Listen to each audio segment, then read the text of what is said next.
इस वाले वीडियो में हम लोग विटामिन्स के बारे में जानेंगे। ठीक है, तो विटामिन्स क्या होता है? विटामिन्स होता है माइक्रो न्यूट्रिएंट्स। ठीक है, पहले आप ये जानो, they do not provide us energy, मतलब नो एनर्जी। अगर हम इसको लेते हैं तो हमें कोई एनर्जी नहीं मिलती है। ठीक है, फिर विटामिन्स का जो डिस्कवरी किया था किसने किया था? एनआई लोनिन ने किया था। और जो विटामिन टर्म किसने दिया था? वो दिया था कैसिमिर फंक ने दिया था। ठीक है, इतना आपको ध्यान रखना है। फिर उसके बाद दो टाइप के विटामिन होते हैं, फैट सॉल्युबल विटामिन होता है और एक होता है water soluble vitamin. Fat soluble vitamin कौन से होते हैं? ए, डी, ई, के। ठीक है, और जो वाटर सॉल्युबल विटामिन होते हैं B1, B2, B3। ठीक है, B4 तो होता नहीं है, B5, B6, B7, B9 और B12 और विटामिन सी। ठीक है, ये हो गया फैट सॉल्युबल, ये वाटर सॉल्युबल विटामिन। फिर आप देखोगे इसमें एक्सेप्शन होता है कि जैसे जो आपके फैट सॉल्युबल विटामिन होते हैं वो कहाँ स्टोर होते हैं? हमारे लिवर में स्टोर होते हैं। वैसे ही आपके जो वाटर सॉल्युबल है ये स्टोर नहीं होते हैं, ये एक्सक्रीट हो जाते हैं थ्रू यूरिन। लेकिन उसमें एक एक्सेप्शन है, B12। जो B12 होता है वो स्टोर कहाँ होता है? हमारे लिवर में स्टोर होता है। ठीक है, तो इतना आपको बेसिक इंट्रोडक्शन में विटामिन के बारे में ध्यान रखना है। अब इसके बाद हम लोग देखेंगे एक एक करके विटामिन। तो विटामिन ए, उसका जो कॉमन नेम है वो क्या है? रेटिनॉल। ठीक है, इसके जो सोर्सेज है, मतलब ये फंक्शन क्या करता है? विजन में हमारे हेल्प करता है और मेंटेन हेल्थी एपिथेलियल टिश्यू।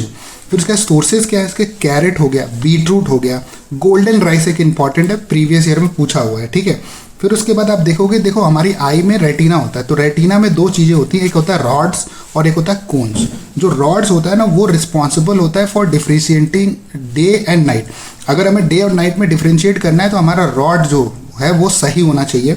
और जो कोन्स रिस्पॉन्सिबल होता है हमारा कलर्ड विजन के लिए। ठीक है, ये ध्यान रखना आपको। फिर उसके बाद इसकी डेफिशिएंसी से, विटामिन ए की डेफिशिएंसी से कौन सी डिजीजेज होती हैं? आपकी पहली जो है very important, that is night blindness. तो निक्टेलोपिया भी इसको बोलते हैं, नाइट ब्लाइंडनेस हो गया। फिर जेरोप्थेल्मिया, जेरोप्थेलिया में क्या होता है? जो हमारी आई होती है वो ड्राई हो जाती है। फिर उसके बाद होता है केरेटोमेलेशिया। केरेटोमेलेशिया में क्या होता है? कॉर्निया जो होता है वो बहुत थिन हो जाता है हमारा। अब आता है विटामिन डी। विटामिन डी का जो केमिकल नेम है वो क्या है? कैल्सीफेरॉल। कैल्सीफेरॉल, इस विटामिन को हम लोग सनशाइन विटामिन भी बोलते हैं और ये जो विटामिन है ये हार्मोन की तरह काम करते हैं। फिर उसके बाद आप देखोगे इसमें ये कैल्शियम के एब्जॉर्प्शन में भी हेल्प करती है। फिर उसके बाद ये नेसेसरी है बोन्स के लिए ऑब्वियसली। ठीक है, और ये इसके इंपॉर्टेंट सोर्सेज क्या है? मिल्क हो गया, एग हो गया, ठीक है, कॉड लिवर ऑयल हो गया, ये हो गया। फिर इसकी डेफिशिएंसी से कौन सी डिजीजेज होती है? रिकेट्स किस में होता है? चिल्ड्रेन में होता है।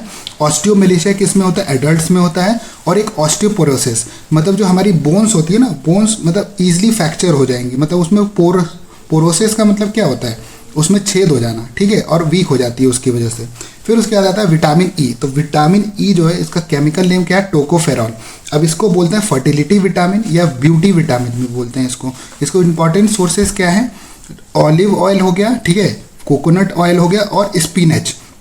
इसकी डेफिशिएंसी से हमें क्या होता है? प्री मैच्योर्ड एजिंग हो जाता है और स्टर्लिटी होता है और फर्टिलिटी, ये मतलब इनफर्टिलिटी, सॉरी, स्टर्लिटी और इनफर्टिलिटी भी इसके डेफिशिएंसी से होता है। फिर आता है विटामिन के। विटामिन के का नाम क्या है? फाइलोक्विनोन। ठीक है, फाइलोक्विनोन। और इसकी ये कहाँ फॉर्म होता है? हमारी बॉडी में लार्ज इंटेस्टाइन में। फिर आप देखोगे इसके सोर्सेज क्या हैं? ग्रीन वेजिटेबल्स हो गया, एग्स हो गया, टोमेटो हो गया। ठीक है, और इसकी डेफिशिएंसी से क्या होता है? इंक्रीज ब्लड क्लॉटिंग टाइम, मतलब हमारा जो ब्लड होगा वो जल्दी मतलब उसका और देर से क्लॉट होगा। ठीक है, ये ध्यान रखना आपको। तो ये हो गए आपके फैट सॉल्युबल विटामिन। अब वाटर सॉल्युबल विटामिन में अगर आप देखोगे तो वाटर सॉल्युबल विटामिन में B1 आता है।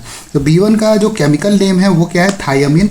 इसके जो सोर्सेज हैं कैप्सिकम हो गया, फिर उसके बाद फिश हो गया, ये सब। और इसकी डेफिशिएंसी से कौन सी डिजीज़ होती है? बेरी। फिर उसके बाद देखोगे B2 जो है इसका केमिकल नेम क्या है? रेबोफ्लेविन। ये इसके सोर्सेज क्या है? हमारे मिल्क और मिल्क से बने प्रोडक्ट्स जो हैं। फिर उसके बाद डेफिशिएंसी से क्या होता है? माउथ अल्सर होता है। फिर उसके बाद चिलोसिस हो जाता है और ग्लॉस्टिस हो जाता है। ठीक है, फिर उसके बाद विटामिन B3 आता है। इसका जो केमिकल नेम है नियासिन या तो निकोटिनिक एसिड। फिर आप देखोगे इसके सोर्सेज जो है मशरूम हो गया, पीनट्स हो गया। इसकी डेफिशिएंसी से क्या होता है? पेलेग्रा डिजीज़ होती है। फिर उसके बाद आप देखोगे विटामिन B5 जो है इसका जो केमिकल नेम है वो क्या है? Pantothenic acid. ये सोर्सेज क्या है? इसका फिश हो गया, टोमेटो हो गया। फिर उसके बाद इसका डेफिशिएंसी की वजह से कौन सी डिजीज़ होती है? हमारी ये होती है बर्निंग फीट सिंड्रोम होता है हमको।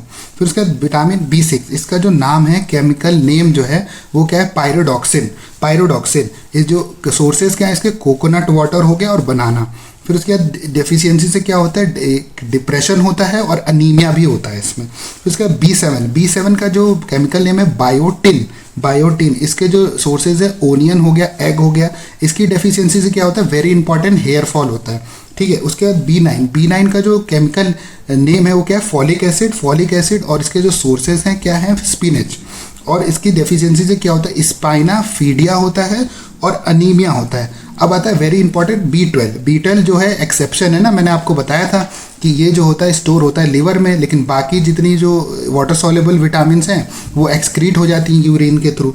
फिर B12 का जो आपका नेम है, क्या नाम है इसका केमिकल नेम, साइनोकोबालाअमीन। और इसके जो सोर्सेज हैं, डेयरी प्रोडक्ट्स हो गए और नॉन वेजिटेबल फूड। फिर उसके बाद आप देखोगे इसकी डेफिशिएंसी होता है न्यूट्रीटिस हो जाता है। और इसकी एक और डिजीज है very important, that is pernicious anaemia होता है इससे। फिर उसके बाद विटामिन सी का जो केमिकल नेम है ये तो पता ही होगा, एस्कॉर्बिक एसिड। और इसका जो मतलब सोर्सेज है वो क्या है, सिट्रस फ्रूट्स। जितने भी सिट्रस फूड है वो इसके सिट्रस फ्रूट हैं, वो इसके सोर्सेज हैं। और उसके बाद इसकी डेफिशिएंसी से तो इंपॉर्टेंट डिजीज होती है, उसको हम लोग क्या बोलते हैं, स्कर्वी। Thank you.